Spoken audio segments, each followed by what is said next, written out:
Yeah, I was talking with a friend of mine at Transportation Alternatives, and we've both been involved with that organization for decades. And, we're talking about the e-bike situation because it's really like an existential crisis, I have to say.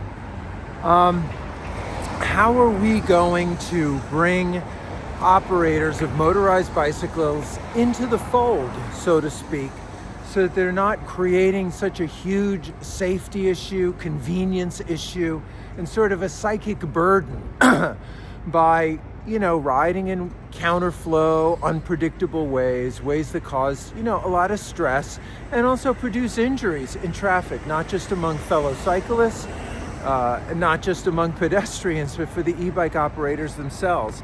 And what I pointed out is that you find these spots around the city where, maybe it's just because there's a restaurant here that these guys are delivering at, but I don't believe that all of these bikes are servicing the delivery needs of this one halal restaurant, right? Just somehow there's by consensus, by custom, there's places where e-bike operators congregate. I mean, a lot of times you do see them outside of Amazon, and that is where they're making a large volume of deliveries and pickups. But then other times it's just a spot like this, and there are spots up in my neighborhood as well that you see. And what you need to do, and I take a page from my own work as a union organizer and community organizer back in the 80s and 90s, you need to hire someone to go down here and start talking to people. You need to hire someone who actually speaks the language of the delivery operators, and you need to start organizing them. I know that there are advocacy organizations for delivery operators. Deliveristas Unidos is probably one of the most well-known. There are others, and it's good not to, ignore community organizations, but at the same time, those community organizations have their hands full just trying to create minimum conditions for the groups that they grew out of. And we need to start relating to those communities in a coalition type structure, but also in a direct organizing type structure to go in and start to talk to people about how we can all get along. Because at this point, there's going to be, in some way, shape, or form, a crackdown on delivery cyclists in New York City. I knew that from when I saw the public comments that went on hour after droning hour and hour of people just full of anger. Oh, these delivery cyclists, we've got to get them registered, we've got to get license plates and all this stuff.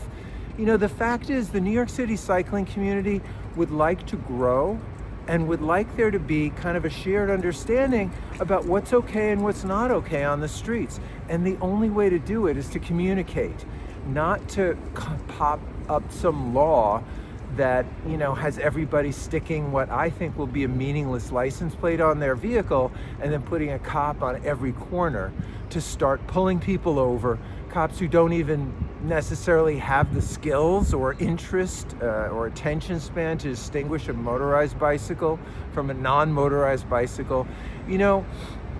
It's really a very messy process, and we could do it better if we at least supplemented enforcement efforts with some kind of direct educational efforts. And I just don't see it happening. And I think that's the challenge for our cycling movement, for Transportation Alternatives, for Bike New York, for a number of different organizations. And we have to do it on a bunch of different fronts. We have to not just do it by coming out and saying, have the cops handle it. We dump a lot of problems on the cops, and then we get frustrated because they don't do a very good job. Instead of that, let's think about a new model that's not law enforcement, which is how we always feel the need to manage drivers and cars in the traffic flow. Let's look at it from a more educational perspective and think about how we can really reach people and get them to realize it's better and safer for everyone to have a common shared set of behaviors in traffic.